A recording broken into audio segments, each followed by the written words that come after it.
All right. When people hear 2JZ, they usually think of one car, which is the Toyota Supra. But the truth is, the legendary JZ engine lived in more cars than people realize. Today, we're breaking down every factory vehicle the JZ engine came in, the differences between them, and why this engine became one of the most respected motors ever built. The Toyota 2JZ is a 3.0 liter inline six engine produced from the early 1990s to the 2000s.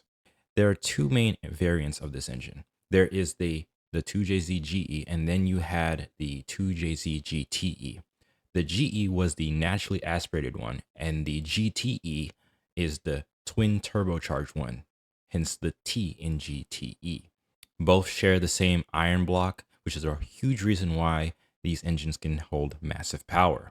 All right, so let's go ahead and jump right into this. And we're going to start with everyone's favorite, the Toyota Supra Mark IV, chassis code A80, 1993 to 2002. This is the car that made the 2JZ famous.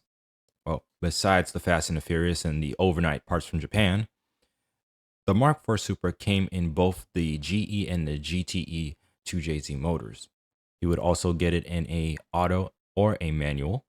And the factory specs for the turbo version was twin sequential turbos, forged internals, connecting rods in the block were a lot thicker than the naturally aspirated one. Now in Japan, the car made 320 horsepower. However, it was advertised to be around 276. The car was underrated once it was sold to the public, but hey, we were glad for it.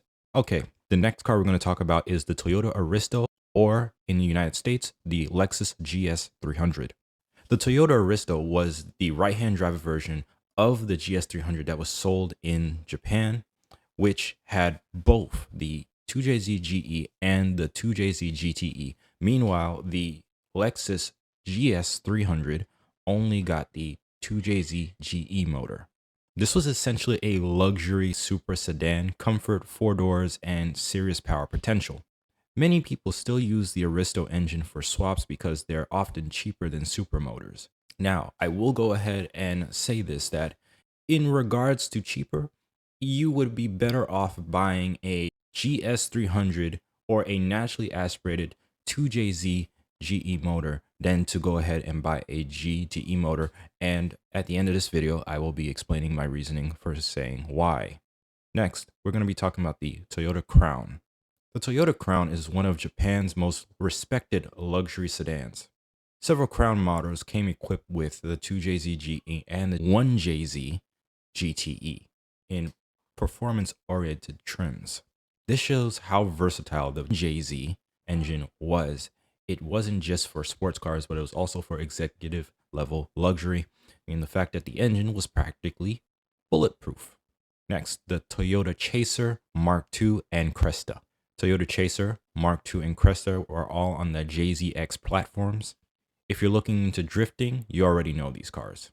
The Chaser, Mark II, and the Cresta, especially in the JZX90 and the JZX100, both came with the 1JZ GE and 1JZ GTE, especially in the Tourer V trims. In Japan, these cars are just as well known as the Supra. The Toyota Sora / the SC300. The Toyota Sora is the Japanese right-hand drive version of the left-hand drive United States-based SC300. While it never came factory turbocharged with the 2JZ GTE, it did come with the 2JZ GE. However, if you wanted the turbo variant of the Toyota Sora or the SC300, you would have to get a 1JZ GTE. Also shared many components with Supra, had a long wheelbase, was perfect for street builds and swaps. Many SC300 owners use Supra parts to turbocharge their cars, or if you wish, you can go ahead and grab the 1JZ GTE that was in the Toyota Sora and use that as well. And lastly, we're going to talk about the IS300 and the Altezza.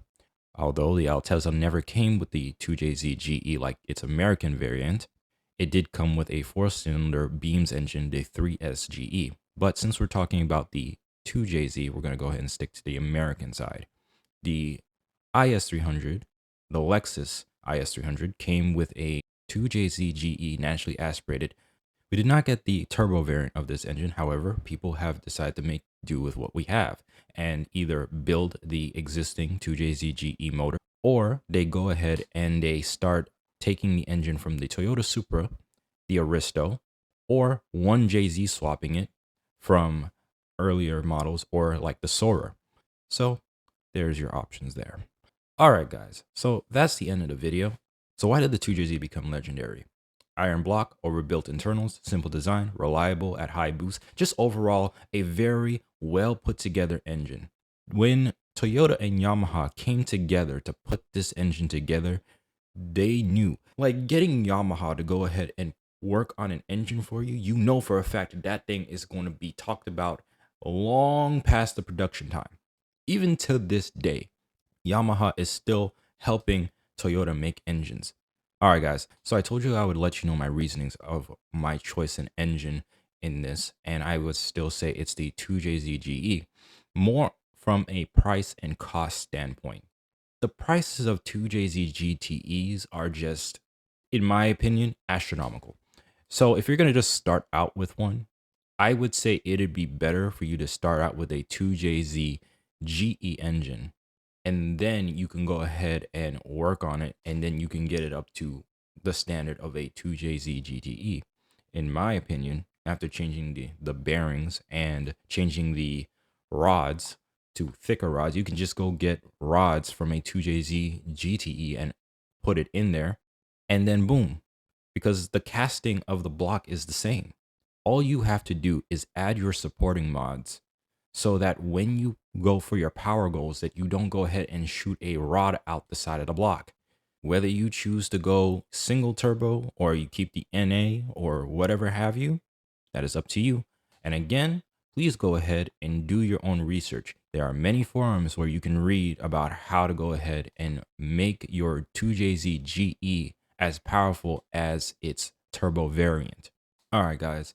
So we come to the end of the video. Now you know of all the cars that the JZ engine has come in luxury, and it's also come in performance. So tell me what you guys think, and tell me in the comments, what do you think about it? And if you were to go ahead and find a 2JZ GE, if there is a IS300 or a GS300 that is sitting in the junkyard and the engine is still in good condition, then I would say that would be an opportunity to go ahead and score yourself a 2JZ GE motor. All right, guys. So now we come to the end of the video where we have talked about all the cars that the 2JZ engine has come in. So guys, leave your comments down below on what do you think. What do you think about the prices of the 2JZ GTE? What do you think about the 2JZ GE? And was there something that I missed? Or is there something of your own personal experience that you would like to go ahead and talk about in the comments? Don't forget to leave a like. Also, don't forget to subscribe so you can go ahead and get more videos from me. And don't forget to hit the little bell icon so you know when I upload. And I will catch you guys the next time. Take care, guys. Peace.